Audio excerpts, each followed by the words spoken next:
Welcome to another episode of Assess That with Tom and Nat. The podcast where we talk honestly about assessment, what works, what doesn't, and what actually helps students to learn. Each episode explores practical ideas, real classroom experiences, and the thinking behind sound assessment and grading practices. Because when assessment is done well, it doesn't just measure learning, it shapes it. All right, as we do.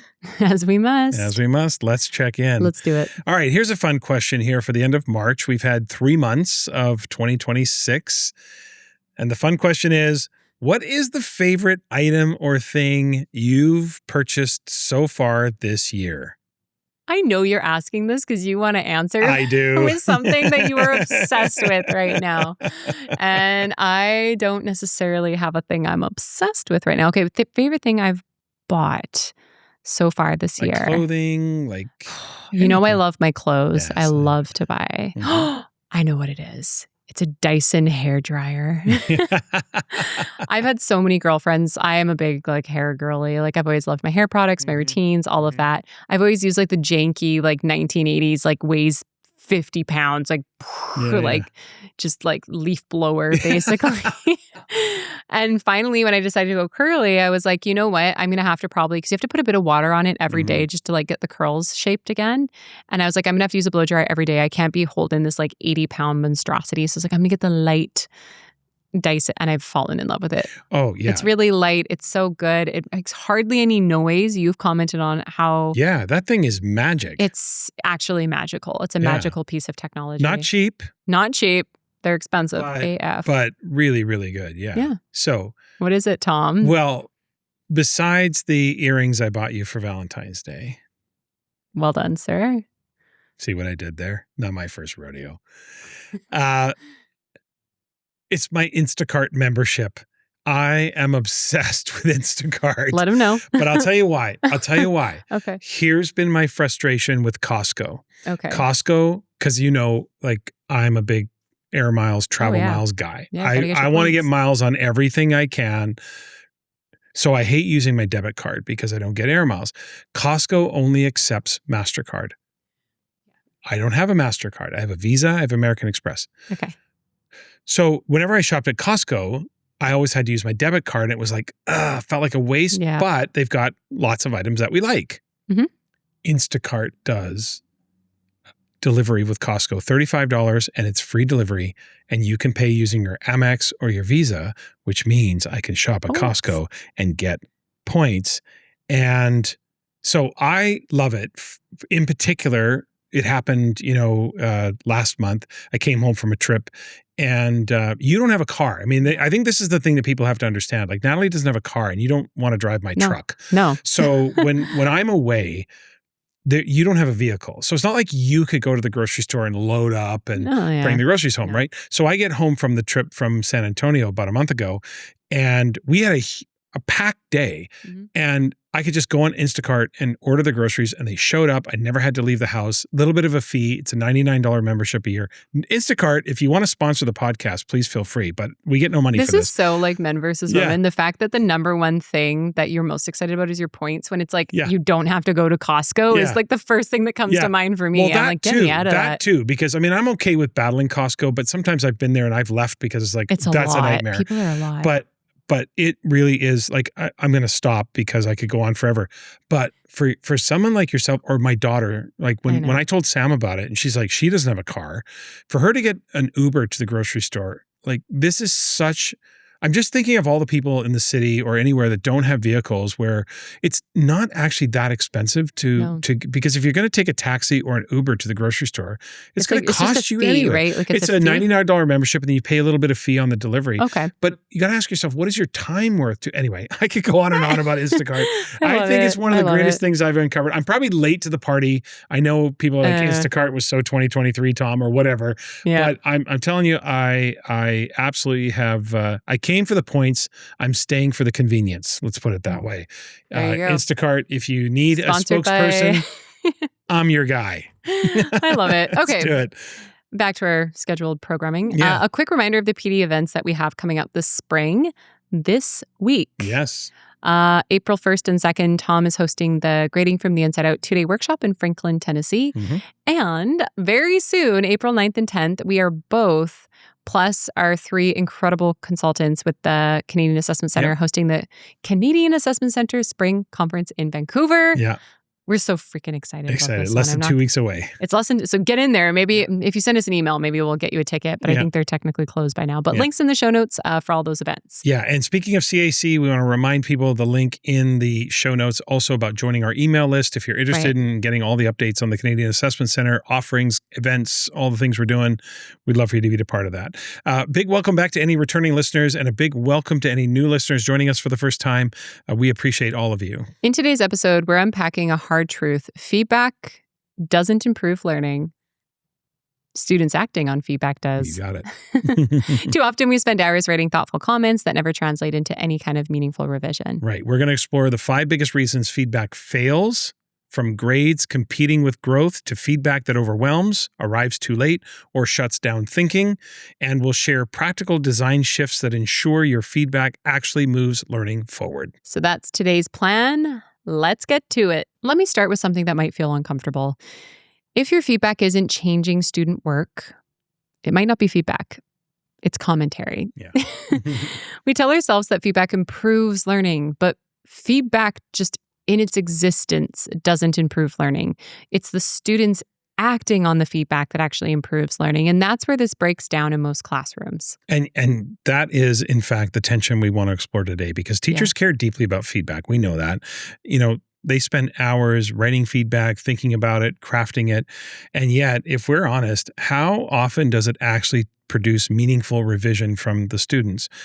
Not talking about compliance, and we're not talking about corrections. We're talking about real growth here. Mm-hmm. Exactly. So today we're unpacking a simple but powerful question. Why does feedback fail? Mm-hmm. Because the research is very clear, whether it's Dylan William, John Hattie, Sue Brookhart, feedback can have a significant impact on student achievement, but here's what's often ignored. It also can have a very negative impact. So let's break down the 5 reasons that feedback fails and what actually makes it work. Yeah, we're going to talk about the reasons feedback fails. And let's start with the first one, which is feedback fails when it competes with grades. So this is actually one of the most predictable issues that we have. You write thoughtful comments, you provide specific next steps to the learner, and then you attach a grade. And what happens, Natalie? Students look at the grade and not the comments. Always. Always. Well, we know this. We've watched this. We did it ourselves. Let's be honest. Yeah. You look at your score. You look at your partner's score. Think about how you compare. All the little flare pen comments What'd you get?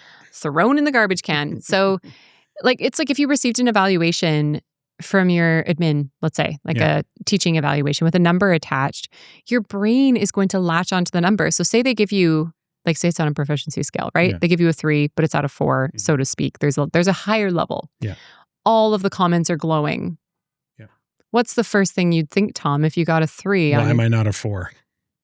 And so it does, out of all of it, just basically doesn't matter. That's not immaturity. We want to be very clear. This is not kids being unable to engage in learning for learning's sake. Grade grubbers, right? Yeah, this is just basic human psychology. It is. Evaluation is always going to, trigger an emotion. We often say, our learners are going to have an emotional reaction to the prospect of being assessed and graded. And what happens with emotion is it narrows your attention. So once the grade appears, our brains start to shift. And then again, I know kids are not a monolith. Human beings are not a monolith. Generally speaking, our brain starts to shift from how do I get better or how do I improve to how did I do? And those are 2 different cognitive states. How did I do versus how I can improve, 2 different completely cognitive states. Yeah. Totally. And let's be clear. Some students will still use the feedback even if the grade is present. Oh, yeah. But you said that really well. There's not a monolith when we say students here, obviously. But most won't. The pattern in the research is most won't. They're just going to look at the number. They're going to be trained to care only about the number, how it ranks them against their peers. And everything else about learning and growth is then sacrificed. Yeah. So especially if the grade for them feels good enough. Yeah. I'm good with the 3. I'm good with that. Oh, you want them to keep learning? No, I'm good. I got my grade. Yeah. We're done. We're done here. Yeah. And if it doesn't feel good enough, if they get a number that is just very low, so to speak, why would I bother trying? I suck at this. Right. you've already stamped them with a label when we attach the grade. And so basically the feedback dialogue gets ended quickly. It does. And that's why we've often said like formative scores are an oxymoron, right? Formative is really focused on growth. Scores are signaling and evaluation. Now, listeners, it's really important to understand that the research on this is about correlation, not causation. Yeah. And we're all familiar with that. But it is a strong correlation to reducing the student's willingness to keep learning. So when you combine those two things, then there is an inherent competition to them. Right. And so is it worth the risk of having students look at the score and then dismiss the feedback because it's either desirable, right, or undesirable? It's like, it's good enough, or I don't want to read how much I suck on this assignment. So you combine them, you're going to get competition. Now, there's of course exceptions to that, and we've talked about that, right? You're in a senior physics class. Those kids probably who have a hunger to get better, they're going into engineering or they're going into, space engineering or whatever they're going into, that physics part of it, like Adrian's a great example. Yeah. My son, he would didn't matter what the score is. He's going to use the feedback to get better. There's going to be, they're highly motivated students, deep learning culture in there. But we have to remind ourselves that exceptions aren't the rule. They are exceptions, and they don't define good design, and they are not the norm when you see those types of anomalies. No, I'm just using my own experience, but there is research backing for this. They kind of lock kids into a mental purgatory. Yeah. When there's numbers on everything, you become trained to have an obsessive quest for perfection. Yeah. You want 100%, whatever that means, right? Yeah. And a terrifying fear of failure. Everything feels high stakes. And the research has actually shown that this leads us to actually lower our cognitive level of rigor we're willing to engage in because we're trying to play it safe. Why would I risk stepping into a space where I might make a mistake or have to challenge myself if all of this number is on the line, which is going to affect my ranking, which is going to affect... So it actually... The one study I'm referring to, Susan Harder, I love the line at the end. She said it made them feel worse, perform worse, and ultimately just lowered the cognitive rigor of what they were engaging in. Yeah. That's a good outcome. It's great. Awesome. So I think it's on the other side of, well, if I don't grade it, they won't do it. I love the question on the other side is, when you grade it, how will they do it? Yeah. We got to ask both those questions and be willing to meet in the middle a little bit. Yeah. Anywho. Yeah. So the design principle here really just becomes simple. If the goal is growth and learning and cognitive rigor, remove the grade. Just remove the grade. And we're not saying altogether, we know we can't get rid of grading. We're not recommending that. But can we just delay it for as long as possible to protect the cognitive space for thinking and growth? Right. That's it. Yeah. Assess because you have to, grade when you need to, and leave that space for that growth. Okay. What's the second one? Let's talk about feedback fails when it overwhelms the working memory. Okay. So here's the second reason it fails. It's too much. That's the bottom line, right? You've seen it, and maybe you've even done it. You read a student paper, and teachers, you comment on everything. Grammar, structure, evidence, the argument, word choice, voice, transitions.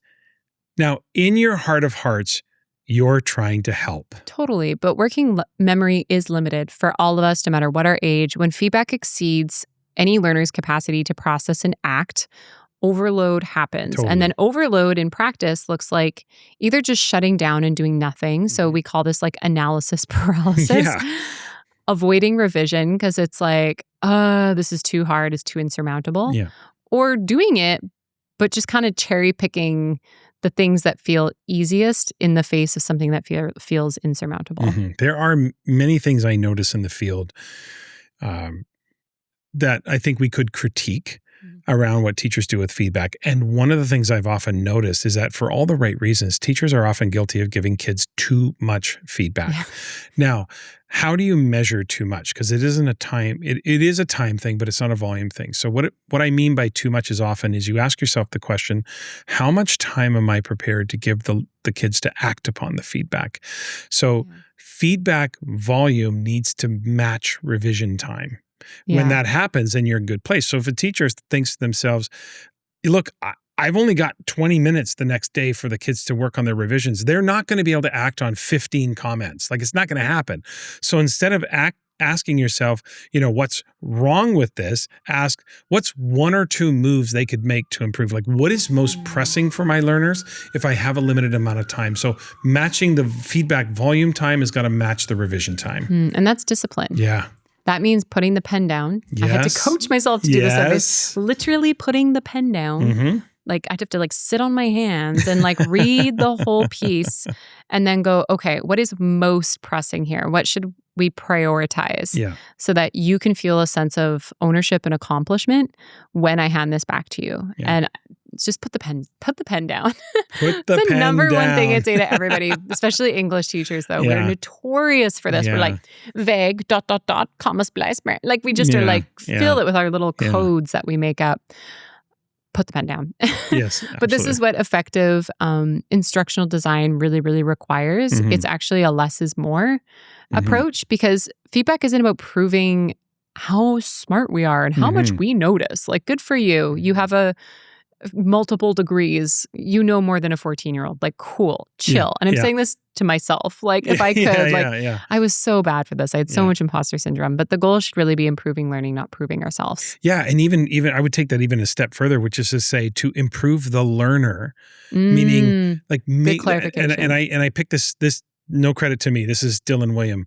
To improve the learner, meaning it's focused on making me a more effective writer, a better writer. It isn't you pointing out all of the errors, right? Any feedback we provide kids that they can't act upon is useless feedback. And then it just becomes performative. So all of those things you're writing on the essay or on the research paper, it's got to be for the parents, because I don't know who it's for if it's not for the kids to take action. All right. Third one, feedback fails when it arrives too late. Fact. This is an important one too. Timing actually might be one of the most under-discussed items or issues when it comes to feedback, because a lot of times feedback arrives at the end, right? After the submission, the final draft is done, the grading occurs. After the learning window has occurred, then all of the feedback starts to say, oh, it's too bad you didn't do this, and it's too bad you didn't do that. And I always use this example of the coach coming into the locker room at the end of the volleyball game and looking at the players and saying, what we should have done? We should have stopped serving to that girl. And the players are going to sit in that locker room and look at you and go, where was that 2 hours ago when we could have actually done something to maybe win the game? That's what feedback that is poured onto summative final drafts sounds like to kids. It's like, oh, oops, oopsie, you should have done this. Oh, how come you didn't do that? The timing of the feedback is such an underestimated yet more important aspect that we have to talk about. I just had a really morbid connection come into my head, but I'm like, okay, if it's at the end and it's informational and it just kind of explains what went wrong and doesn't do anything to change it, it's like an autopsy report. Yeah. Kind of, right? And there are people who talk about summative assessment as being an autopsy, and I don't really subscribe to that because... interesting. I've never heard that before. Because they think it's fine. But you can use reassessment and you can do all those things. Totally. But you're absolutely right. It does become an autopsy report if I can't do anything about it. Like, what am I supposed to do? Well, I mean, something's dead in that scenario, so... Well, fair enough, right? All right. Are we going to bring this back? We're getting a little morbid here. Okay, sorry, my bad. Anyways, so it doesn't change anything. That's the point I'm trying to make. It's like, we now know how this person could have survived. It's like, well, too bad. Yeah, feedback is most effective during the struggle, right? It's most powerful during the first draft. It's during the struggle, during the process. And in particular, and we've talked about this before on a previous episode, but with the onset of AI, we really need process-based evidence because we need to see evidence of their initial thinking. We can't just take the final draft that AI can produce. AI can produce a better product than anything. So now I have to see evidence of your thinking. So emphasizing the evidence that comes in the process of thinking, giving them the feedback during that is when change is actually possible and actually improvement can be accomplished in those moments before it's finally over. Totally. And this is where teachers will say, though, Tom, I don't have the time. Yeah. And the irony of this is we don't not have the time. Right. And what I mean by that is the time's going to be taken somewhere. Yeah. So do you want it to be Sunday morning when all your friends are going for brunch and your phone's blowing up because they're like, oh my God, bottomless mimosas. And you're like, not me, because I have a stack of 300 essays and my new pack of flare pens and I'm locked in for 8 hours. Yeah. So the time's going to happen regardless. We have to be willing to let go of this like martyred mindset that we have to give up our evenings and weekends to do feedback.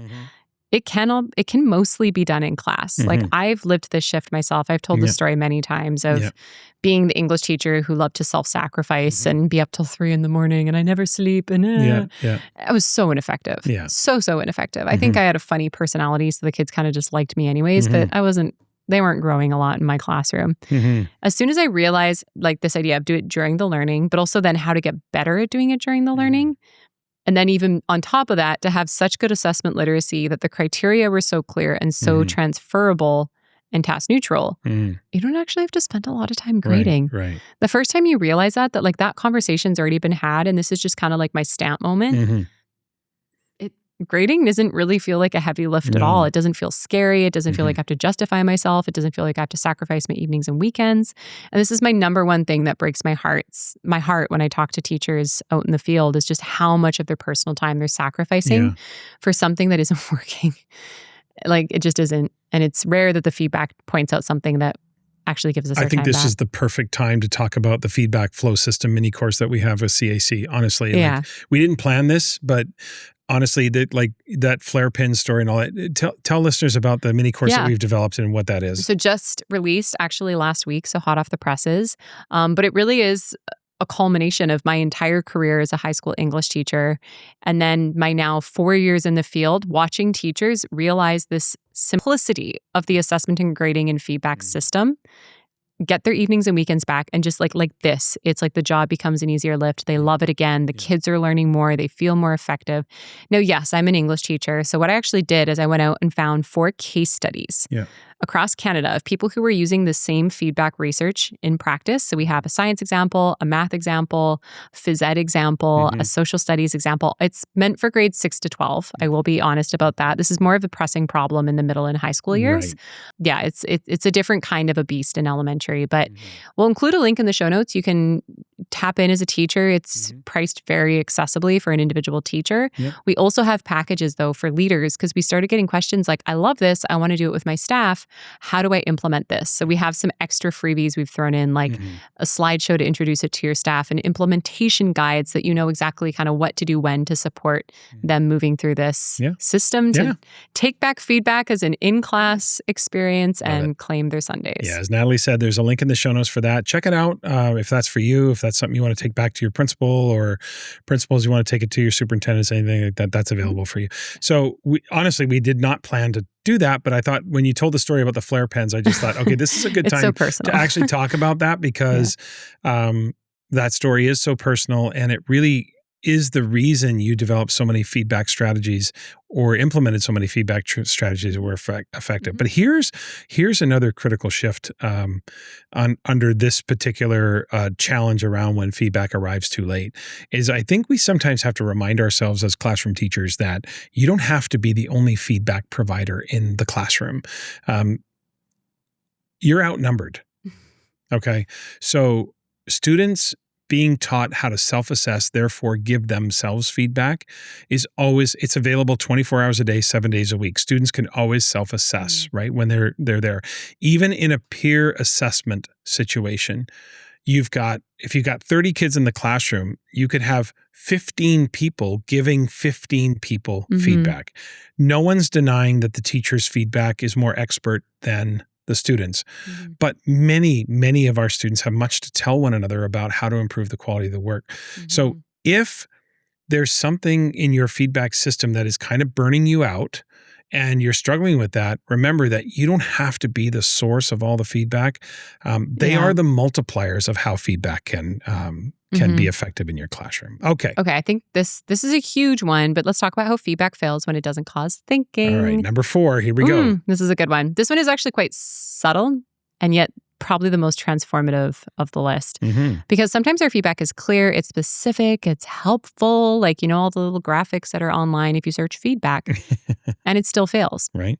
Because it's not actually feedback, it's a set of directions. Right. And that's such an important difference there, right? Add 2 more examples, right? You could say that to a student. Or you could say, what evidence would make this argument harder to disagree with, right? Mm-hmm. One creates the correction, add 2 more examples. That's a set of directions, right? So now you're the increased level as the teacher. This was a dilemma I dealt with. Very quick story. I may have told this before, but I was working with a middle school east of Seattle. It was probably in Issaquah, but I think it's about 90 minutes from Seattle. And they called me and they said, Tom, we want to work on feedback. We're struggling with feedback, particularly in English language arts with writing. I said, what's going on? I'm just going to tell a story very quickly. What's going on? They say, well, a student writes a first draft. We recognize they're proficient. We give them feedback to get them to exemplary. They make the improvements. But then the next time they write the draft, they're proficient. We give them feedback. They improve to exemplary. But then the next time they write the draft, it's proficient. They improve to exemplary. Our struggle is, what do we report? Is the student actually exemplary? This is, I think, around 2017, 2018 when I did this work with them. And I said, there's a very easy way to distinguish. I said, is your feedback a set of directions or does your feedback cause thinking? If your feedback is a set of directions, you're the 4.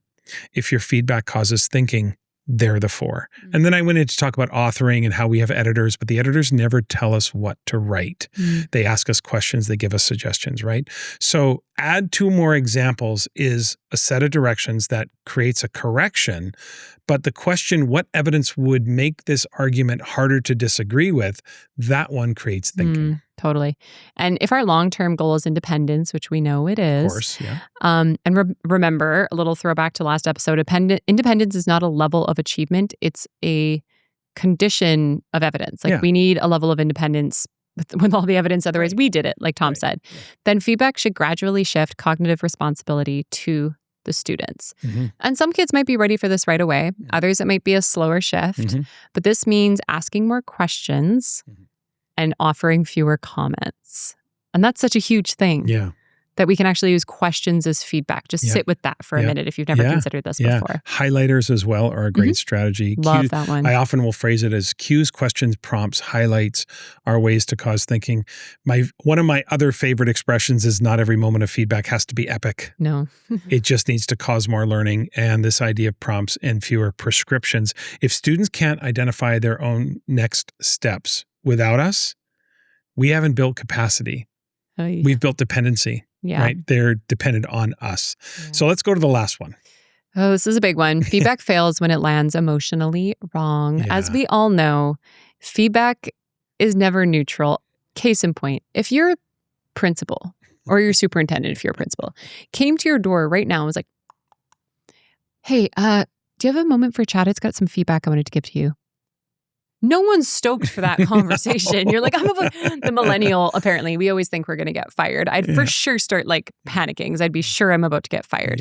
Like the word feedback is like basically the F word that nobody wants to hear in a professional space. So we all know this as adults. Yet I think sometimes there's something that happens when we're the feedback provider as the teacher that we completely forget how loaded feedback is in some ways. Like it's a really hard thing to receive. 100%. It always lands emotionally. Like it can be, and that can be good or it can be bad.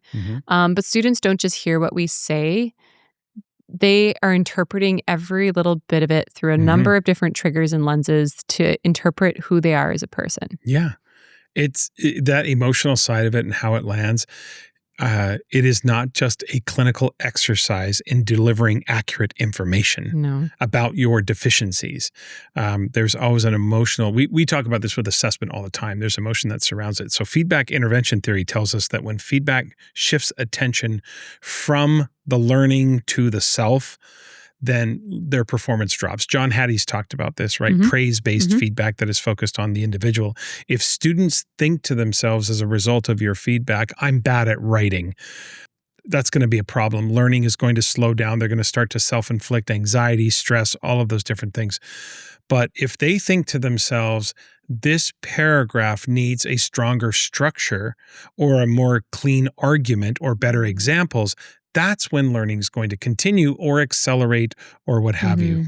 Yeah. So language matters so much. We know this. Words matter.